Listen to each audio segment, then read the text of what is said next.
Boas noites. Dende que onte a alcaldesa anunciara a conversión da Ronda da Muralla nunha zona limitada a 30 km por hora, prácticamente non se fala doutra cousa na cidade. Opinións para todos os gustos, pero semella que é unha medida que conta co visto e prace da maior parte da cidadanía.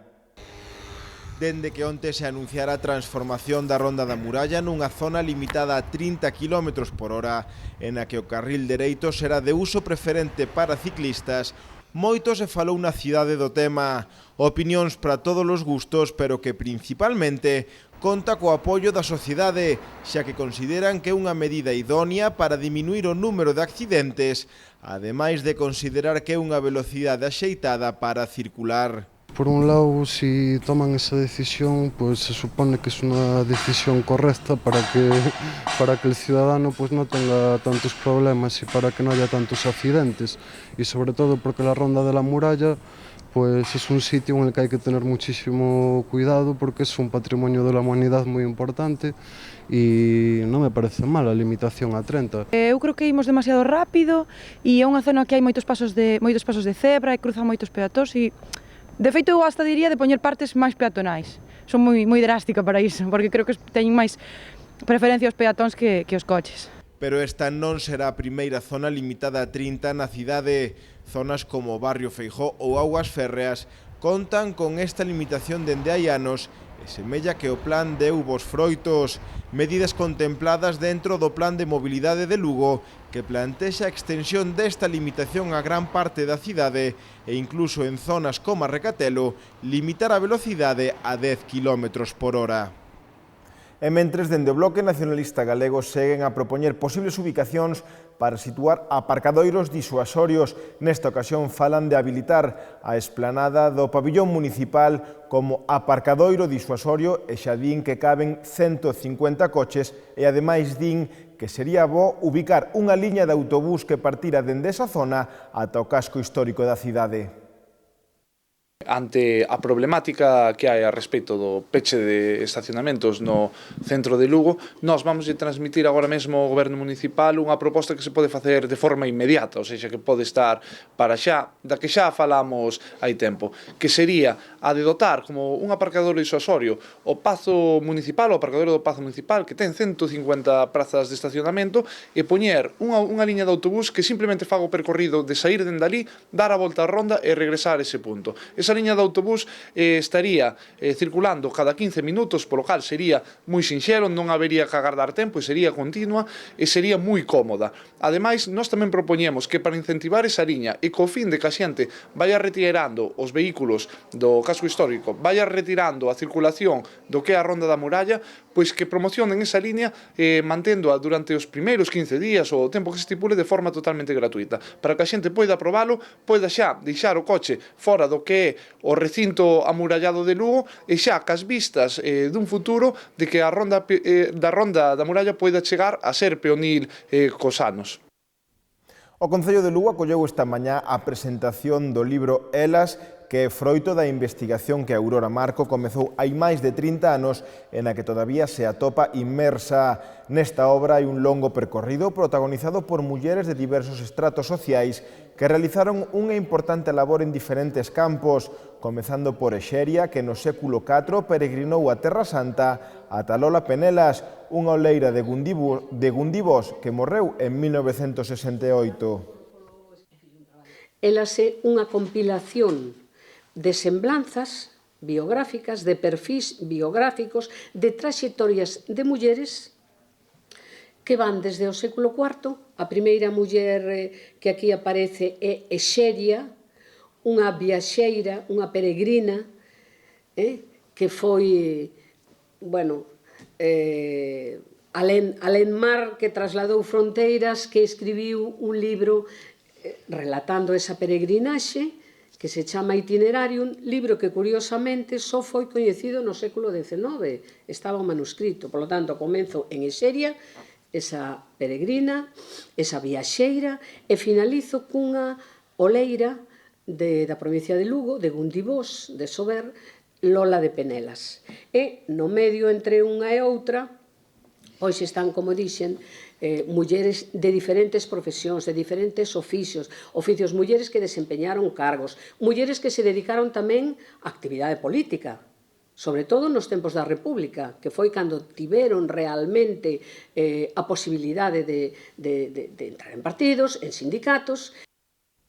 E os bombeiros de Lugo contan dende hoxe con novo e mellor material para realizar o seu traballo. Trátase dunha padiola que permite o traslado de vítimas en calquer posición e 6 cordas para o rescate en altura, 4 delas de 50 metros e 2 de 100 metros.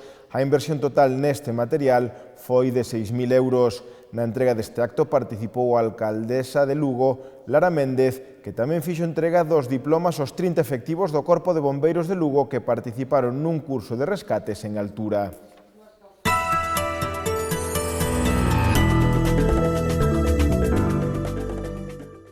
Esta tarde comezou a cuarta edición de En Lugo, o Congreso de Cultura Digital e Redes Sociais que organiza a Deputación.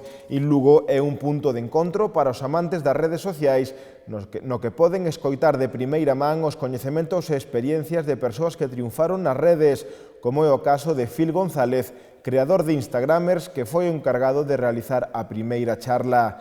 Un dos membros da organización do En Lugo, Raúl Ordóñez, afirmou que esta cita é xa un referente do panorama digital a nivel nacional e desvelou que unha das novidades desta edición é un concurso de fotografía no que poderán participar todos os asistentes ao evento.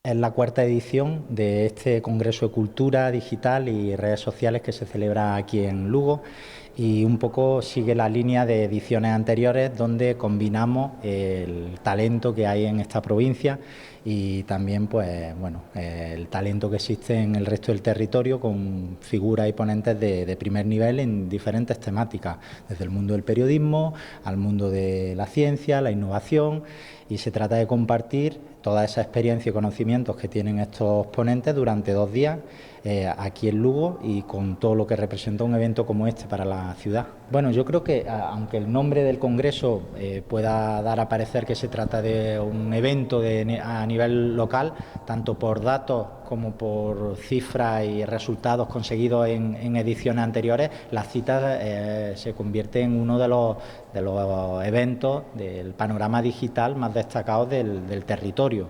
De hecho, en las 3 últimas ediciones ha sido trending topic en Twitter, es decir, uno de los temas más hablados en todo el país, y estoy seguro de que en esta edición no va a ser menos. También hay alguna sorpresita preparada en el programa que no podemos desvelar todavía, pero bueno, una casi os la adelanto, que va a ser un concurso de fotografía para todos los asistentes al evento, para que compartan sus fotos no solo del Congreso sino también de la ciudad en redes sociales con la etiqueta Lugo 16, y al final pues entre todas las fotografías e imágenes que se suban se regalará un teléfono de última generación. E xusto despois da inauguración de En Lugo foi a quenda do Mercado de Nadal da Deputación, que estará aberto na Praza de San Marcos ata o vindeiro 5 de xaneiro. Este mercado conta con 11 postos de artesanía e inclúe tamén a celebración de máis de 60 actividades de balde, entre as que sobresaen demostración de oficios tradicionais, obradoiros para nenos, actuacións das corais da provincia ou espectáculos de maxia. Ademais, o Concello colabora nesta iniciativa coa organización dunhas 200 actividades para todos os públicos. O obxectivo non é outro que promover a artesanía e dinamizar o comercio na nosa cidade. Este mercado faise co fin de poñer en valor a artesanía lucense e hai 11 postos de artesáns, todos eles con carta, e que, bueno, poñen un pouco o seu traballo diario aquí en exposición, non? Unha forma de darlo a conocer e tamén, pois, por outra parte, dicir que vai haber, pois, como 60 actividades durante este Nadal aquí na Plaza de San Marcos para todas as edades, non? Obradoiros, demostracións de artesanía e, bueno, un pouco para algo de ocio e algo de promoción tamén do arte, que todo fai falta nesta vida. Todo que seña animar a Navidade lucense, pois pareceme espectacular. Agradecer á Diputación Provincial que se implique na Navidade de Lugo, que faiga máis activa a Navidade, e falo de actividade porque entre as ofertas que presenta a Diputación e o Concello son máis de 200 actividades as que vamos a ter para todos os públicos ou todos os sectores. Animamos os lucenses a que salgan da casa, que veñan, que disfruten da artesanía, que disfruten desas 200 actividades que enchan as calles de ledicia e alegría. O vicepresidente da Deputación, Álvaro Santos, insistiu esta mañá na necesidade de reclamar que se axilice o investimento para facilitar a chegada do tren de alta velocidade a Lugo. Así o dixo na véspera da manifestación que hai convocada para mañá ás 12 da mañá ante a estación de ferrocarril de Lugo. Creo que cabe presionar dende a Deputación, desde as nosas casas, desde todos os lados, non? É dicir, eu creo que tanto Feijóo como o novo ministro de Fomento, como a anterior, o que lles dá é vergonza decir que non queren facelo AVE a Lugo, non? Eu creo que iso é o que está pasando, unhos tratando de abandeirarse da defensa, outros tratando de ir poñendo o paño quente para que nos vayamos concienciando de que da man deles non chegará o AVE a Lugo. Evidentemente, cabe reclamalo porque o necesita esta provincia. Témolo dito en moi diversas ocasións, temos falado delo no pleno, en diferentes comparecencias. Lugo, a situación de conexión co resto da península e, polo tanto, co resto de Europa e co resto do mundo absolutamente discriminada respecto ás outras provincias e ás outras cidades galegas. Polo tanto, evidentemente, cabe reclamar que se axilice e que se priorice ese investimento. Isto foi todo pola nosa parte, pero lembren que poden seguir informados a través do xornal El Progreso e do portal do grupo elprogresogaliciae.com. Deixámonos agora con imaxes da mostra Tesouros do Mar e da Terra que se pode ver na capela de Santa María, pero lembren que voltamos de seguido coa información deportiva. Ata agora.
Gran Muralla, unha das sete maravillas. Tanta muralla, e resulta que rematastes 13 séculos despois que a nosa.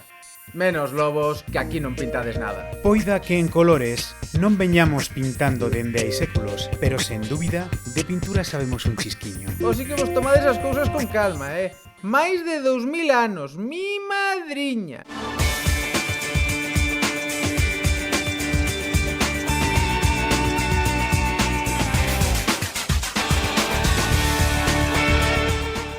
O Cafés Candelas Breogán recibe mañá o Araberri, un conxunto que plantexará moitos problemas aos lucenses a través da súa defensa zonal e o seu ritmo lento. Por iso o técnico Nacho Lezcano pediu aos seus xogadores paciencia para sacar adiante o encontro. Me espero un partido diferente, un partido que nos va a exigir muchísimo a nivel mental. Es un equipo que preveo, tal y como han jugado los dos últimos partidos, que nos va a hacer de 30 a 40 minutos de zona, con un ataque muy elaborado, con un parón de nuestro ritmo de juego importante. Ellos van a intentar jugar o situaciones de contraataque claras, tras rebote o pérdida de balón, o un juego mucho más elaborado donde sobre todo, no exclusivamente, pero donde sobre todo pues sus exteriores cobran claro protagonismo, ¿no? Tienen dos anotadores de primerísimo nivel y luego hay otros jugadores que adquieren protagonismo en determinados partidos, como Iván García, que ha sido el MVP de la última jornada. Tiene jugadores de calidad y nos pueden crear peligro en muchos sitios, ¿no? Pero sobre todo, normalmente estos dos jugadores son los que más protagonismo acaparan, juegan muy bien para ellos y elaboran mucho el ataque, nos hacen ralentizar el ritmo de juego a todos los equipos y a nosotros eso pues somos, digamos, la antítesis a ellos, ¿no? Y luego en defensa pues nos van a exigir a nivel mental, porque habrá situaciones en las que tengamos tiros liberados, nos obliguen a tirar, ellos se cierren mucho y nos exija mucho a nivel mental. Yo creo que es un partido, sobre todo, lo que más me preocupa es ese, ¿no? Que sepamos convivir con situaciones de buenos ataques fallados, con mucho trabajo defensivo. O Huesca visita mañá o Ángel Carro, onde o Club Deportivo Lugo quere sumar unha vitoria para despedir o ano con bo sabor de boca, unha tarefa complicada, pero non imposible para os de Luís César San Pedro. É un equipo compacto, homoxéneo, equipo que sabe atacar e contragolpear, arriba rápido, con gol. Tres de arriba, 3 goles Ferreiro, 3 goles Vadillo, 5 goles Borja Lázaro, participación de Melero, tanto en chegadas a área como de balón parado. Estamos falando de hasta 6 goles, ¿no? O equipo que está facendo ben, que evidentemente na súa casa ten mellores números que fora, como prácticamente todos os equipos, pero que aquí a intentar gañarnos. Un equipo serio que quere conceder pouco sempre, non quere perder balón no seu campo, os reinicios sempre son do seu porteiro directos, para se ten que confundir que sexa sempre no campo contrario, ¿no? O que me interesa, o partido é que non me contragolpeen con facilidade. Habrá que estar, pues, como sempre, ben posicionados para esa posible pérdida e aplicar ferramentas que nos sexan útiles para anular eses contraataques antes de que se aproximen a nosa portería, ¿no? Se non podemos, cando se aproximen a nosa portería, habrá que ter outras armas para evitar remate. E ata aquí a información deportiva. Que teñan moi boa fin de semana e ata luns.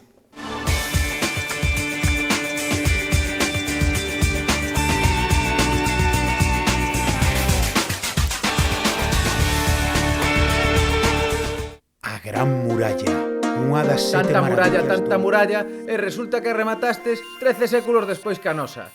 Menos lobos, que aquí non pintades nada. Poida que en colores non veñamos pintando dende hai séculos, pero sen dúbida, de pintura sabemos un chisquiño. Iso sí, a vosa é máis longa. A muralla, digo.